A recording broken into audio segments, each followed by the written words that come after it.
स्नेहा के बेटे की शादी शिल्पी से होती है। शिल्पी दहेज में हर सामान लेकर आती है जो पहले से ही स्नेहा के घर होता है। ये सामान स्नेहा के पापा ने उसे दिया था। अरे शिल्पी, मेरा टीवी क्यों हटाया? क्यों हटाया मतलब?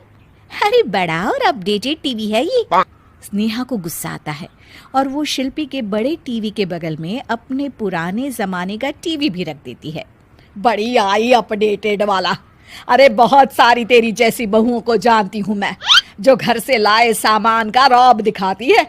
ये ना समझ के हम भिखारी हैं। देख ले, हमारे पास भी टीवी है। ओहो, जो करना है वो करो। कोई मेहमान आएगा तो हंसेगा कि एक ही जगह दो दो टीवी। हंसने दे, दुनिया भी तो देखे कि सिर्फ तू नहीं, मैं भी दहेज लेकर आई थी। अब यही हाल हर सामान का हो जाता है।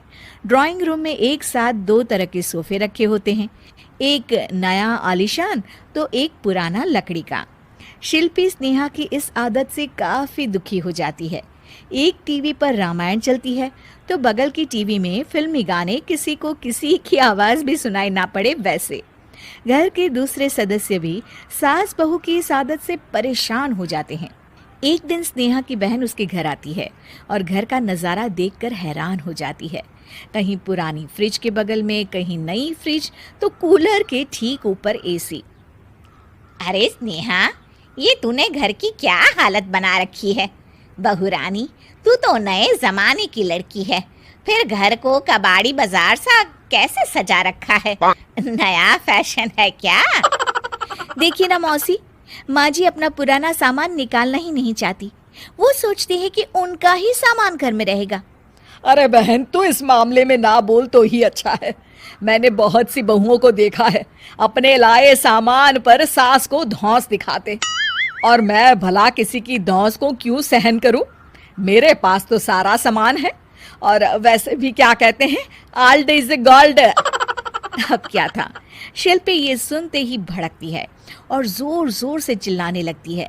वाह माँ जी वाह, जरा अपना सोफा तो देखिए, ऐसा लग रहा है खुदाई से निकला है लकड़ी का। और मेरा सोफा देखिए कैसे लेदर की चमक और गुदगुदा सा है। अरे आपका तो पुराना धुराना सा है। शिल्पी देख, मेरे पिताजी ने जो दिया है वो उनकी निशानी है, उसके बारे में मत बोल। तू तेरा सामान ले जाकर अपने कमरे में रख ले। क्यों क्यों? मैं अपना सामान क्यों कमरे में रखूं? और जो मेरे ससुराल आए वो यही कहे, ओ कितना ओल्ड फैशन घर है। दोनों की बहसा बहसी में मौसी सर पकड़ लेती है। तुम दोनों जब देखो तब लड़ती रहती हो। मैं तो चली किचन में बादाम का शरबत बनाने। सुन, बादाम का सिलबट्टा जो मेरी माँ ने दिया था उसमें पीस लेना। तो शिल्पी बोल पड़ती है, मौसी कसम है आपको, आप मेरे पापा की दी मिक्सी में ही बादाम पीसिएगा। खैर, मौसी तो जाती है किचन में, लेकिन ड्राइंग रूम में सास बहू की बहसा बहसी जारी रहती है। तभी शिल्पी को गुस्सा आ जाता है और वो अपने पापा के दिए सोफे पर जाकर जोर से बैठती है, लेकिन तभी सोफा जोर से आवाज कर टूट जाता है। हे भगवान, ये क्या हुआ? ये सोफा कैसे टूट गया? बेटा, अब समझ में आया ओल्ड इज गोल्ड क्यों कहा जाता है। टूट गया ना तेरा सोफा। तभी किचन से जोर से आवाज आती है और मौसी काली पीली होकर किचन से बाहर निकलती हैं। शिल्पी, तुम्हारी कसम के चक्कर में मैंने बादाम के लिए मिक्सी का उपयोग किया था, लेकिन जैसे ही प्लग ऑन किया, अरे मेरा ये हाल हो गया। और भरोसा करो आजकल की चीजों पर। मैंने तो कहा था तुझसे, माँ की सिलबट्टे पर बादाम को पीसती तो तेरा ये हाल ना होता और स्वाद का स्वाद बरकरार रहता।